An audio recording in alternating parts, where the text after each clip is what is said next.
Good morning. Today is Sunday, March 22nd, 2026. You're watching RateGame Live, hosted by yours truly, Nick Mark George. This is the only sports show in the world that is powered by sports fans. That's right. Sports fans on RateGame that rate the games that we watch ultimately determine the format, the layout, the structure, the bones of the show. And my goodness, folks, what a show it will be. Because guess what? Very first thing we do on this show to kind of kick things off, it's a little segment we call Road to 1 Million. And the way that we do that is we take a snapshot in the day that was. So sports in the last 24 hours, what happened? We try and answer a simple single question. Question is, were the sports good? And so yesterday on the show was the worst day that we've had since the show started. It was very young. We've been at this now for 9 days in a row, maybe 10 days, maybe coming up on double digits. TLDR, 5.7 yesterday, yellow, not great. We were kind of in it with March Madness, back-to-back days of, buzzer beater here, buzzer beater there, but I wouldn't say so crazy. Not the case last night. Not the case yesterday, by and large, in the sporting world, if you will. So looking at this, we are clocking in at a 7-1. That's a good day. That's going green. 4 leagues in action, 42 games, 7-1. We will take that every day of the week and twice on Sundays. So thank you for those of you that made it all possible, for watching the games, for rating them. This is why we do it. Checking in on our little goal here. Road to 1 million. So 1 million ratings is the name of the game. That's the stake in the ground. With last night's performance, we are inching ever so closer to that goal. We have 192,000 on the board, 19.2% of the way there. Around 807,000 ratings left to get us to the promised land. The next little stop on our journey is 200,000 ratings. At the current pace, which I understand after today is going to fall off a cliff because there's just not March Madness until Thursday, and there's going to be less games going forward.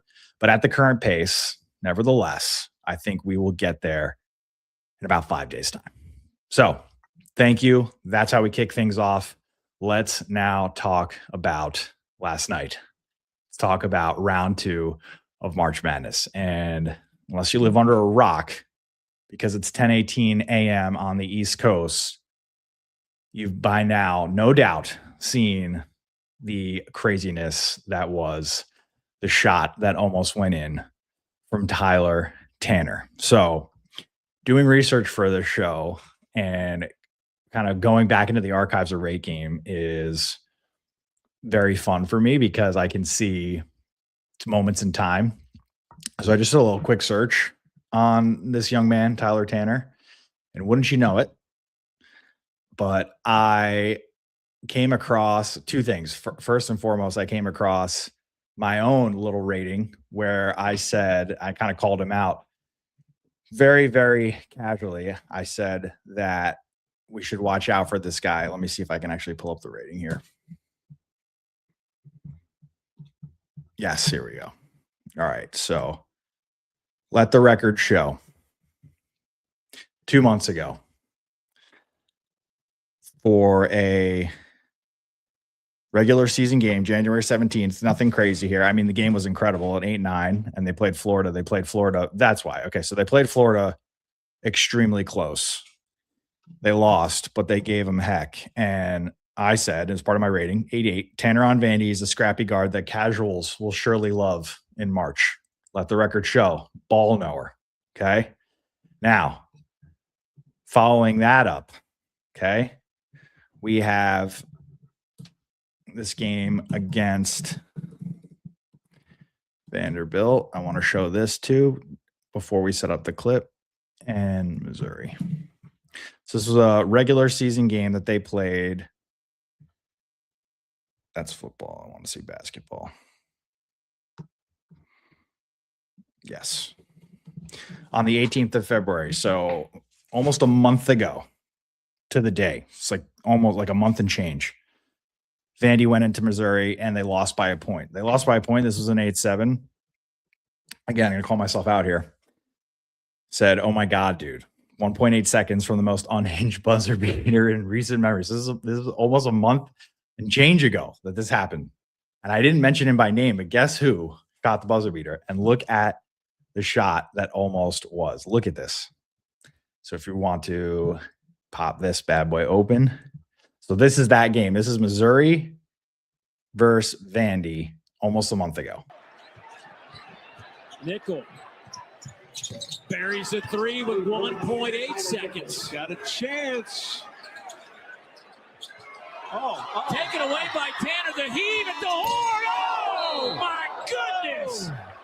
It rolls around the iron and spits out. Now, fast forward to last night, and we have literally, when you search his name, that shot comes up. That video comes up first. I'm sorry, that video comes up second, and this one comes up first. 7 points tonight. If that goes, it's one of the greatest shots in the history of the greatest sporting event on earth. And it did everything. It did everything but drop. And when you're a shooter and you take these deep shots, you know if it goes in. That's why he's backing up, wanting to look at it. And look at the reaction. He's backing up. The Nebraska players. You see them say, oh my gosh, thank you for not going in.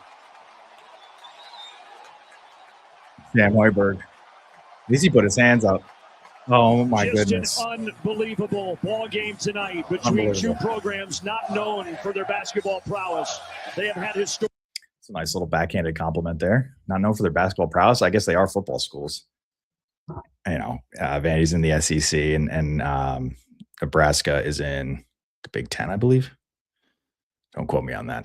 But yeah, unbelievable basketball game to cap off what was, I'll say, a lackluster start to round two. So I was very, very appreciative and thankful that we got not just this game last night, but High Point and Arkansas was awesome, and Texas upset Gonzaga, which was also awesome. So just when you want to say, you know, March Madness has kind of lost its mojo, and with the NIL and all these, you know, bigger programs having these huge purses, they're able to attract better players. And so the era of the mid-major upset is no longer. We get something like this where, yeah, Vanderbilt and Nebraska definitely have boosters and they definitely have deep pockets, but to the announcer's point, not known for basketball, but that arena last night and that game was exactly what March Madness is all about. There's something about that game as we started watching it where I think by halftime, certainly, and then obviously as you know the game got deeper, the energy and the momentum and every shot and the crowd and just everything just started to, it was almost like magic. Like it was just like it just became like so special.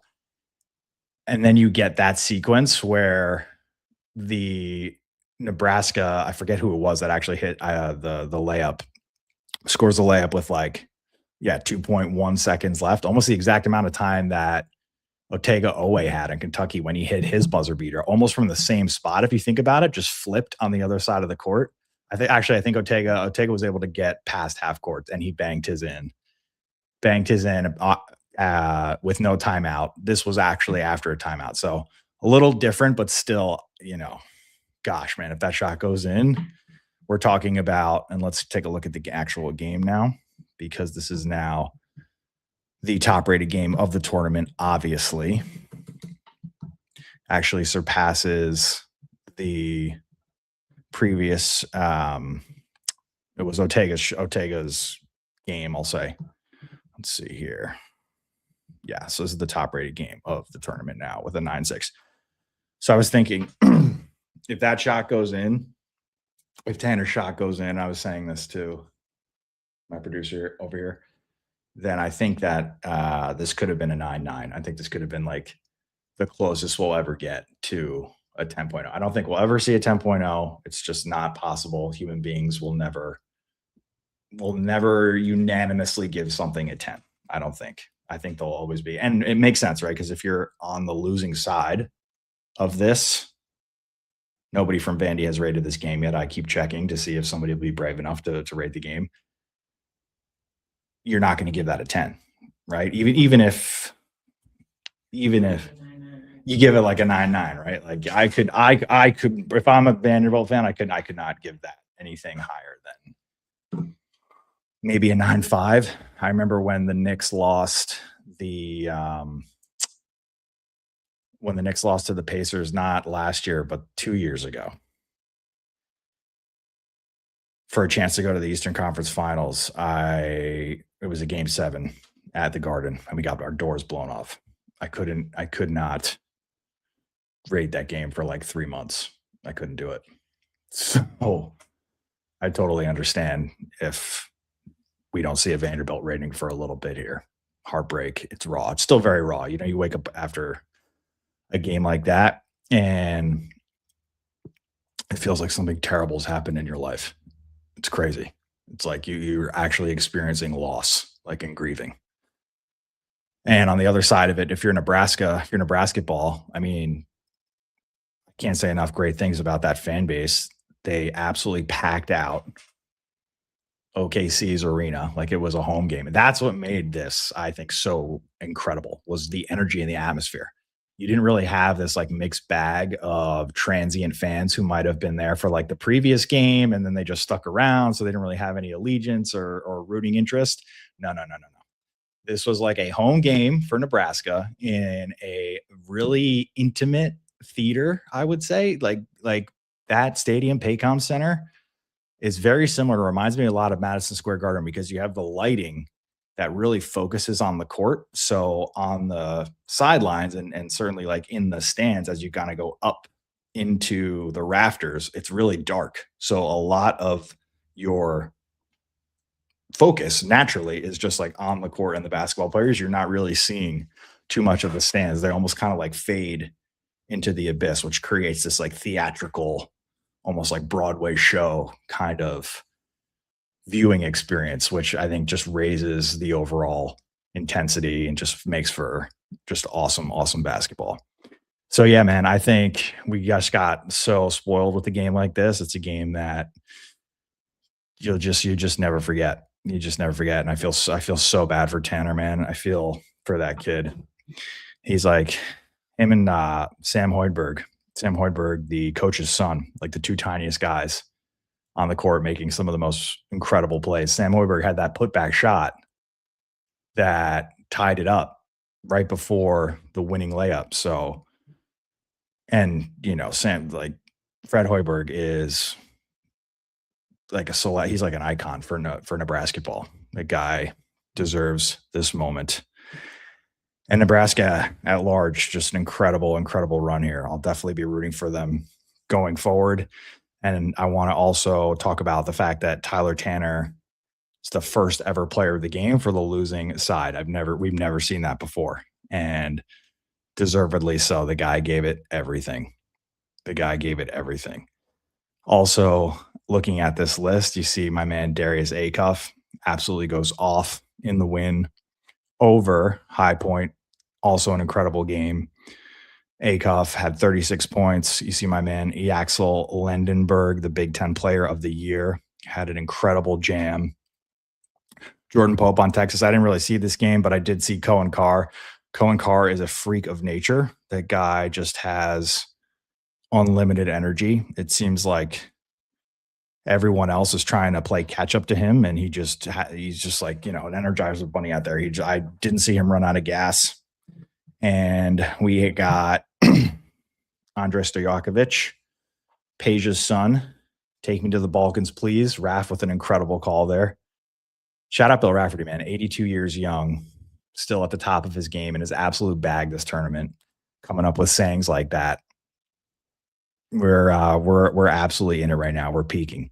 So let's see. Can we wrap this up? I think we can. I'm trying to think if there's anything else I wanted to shed a light on here, other than the fact that, yeah, March Madness is back. I think to anybody who was doubting March Madness, I think you have peace of mind after a game like that we still absolutely have the sauce, the juice going into day 2, round 2. We get to run it back with 8 more games on the slate.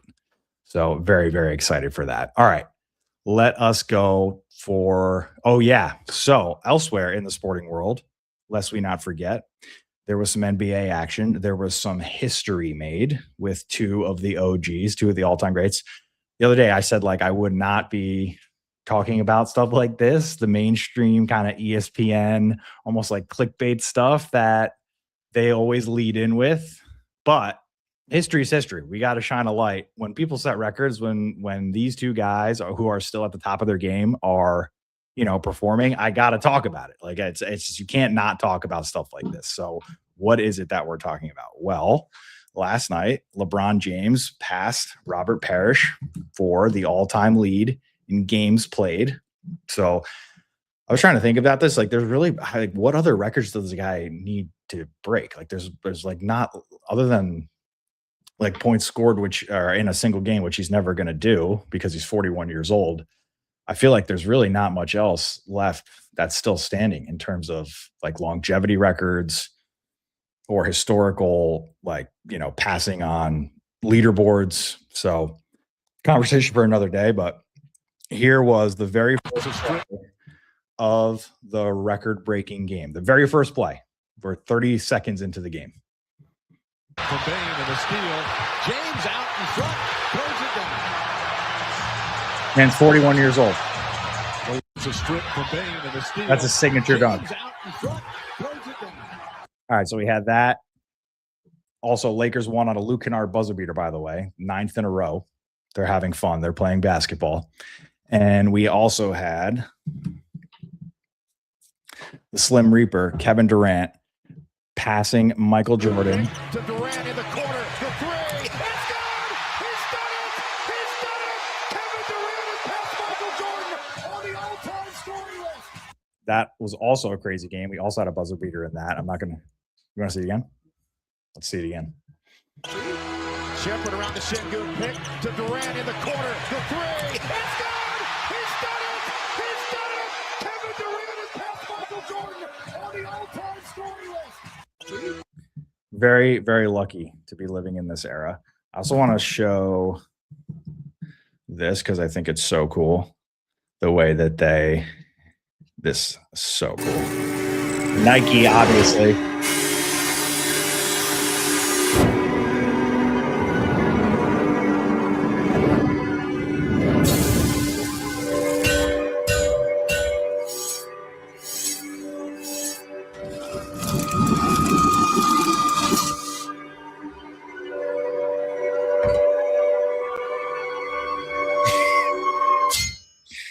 Nike, man, just setting the standard for marketing and advertising.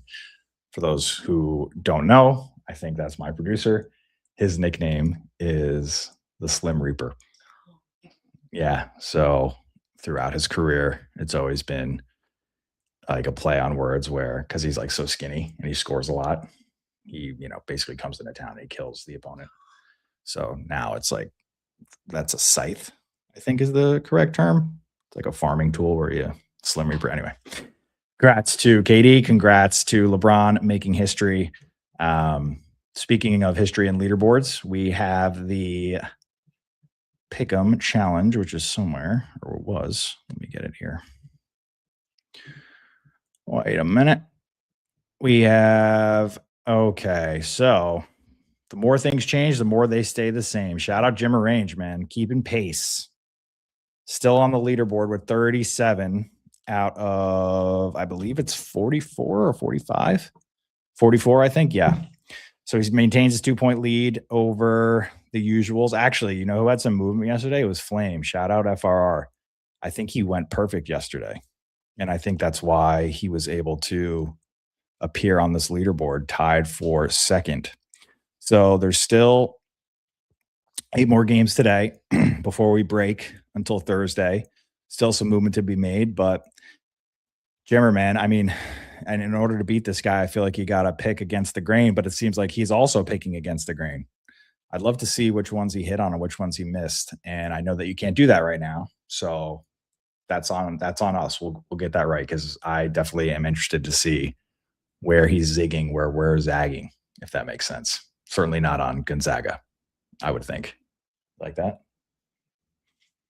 All right. So yeah, 8 more games today. If you're curious to know, I'm not doing so hot here. 28 out of 43. Yeah. And I did miss a pick, folks. Not going to sit here and say that, I'm perfect. I'm a perfect human being. I missed a pick. I fell asleep for the late night Gonzaga. I think it was Kennesaw. I mean, I went for it yesterday, and look how that treated me. Not well. Only got 3 right yesterday. So that's what happens, man. You gotta shoot your shot. Gonna hold off on these later ones. Shout out Joyce, staying with Purdue for you. Oh my gosh, we got 9 viewers. Wow. Thank you to all of you who are watching right now. I appreciate that. All right. So anything you want to wrap it up? How do we do? 21 minutes. All right. We're going to wrap it up for today. Thanks to all of you for watching. Let's have a day. Let's rate some games. Let's watch some basketball. And I'll see you tomorrow. There's 81 days left until the World Cup. My name is Dick Mark George. It's a beautiful day to rate some games. Boom.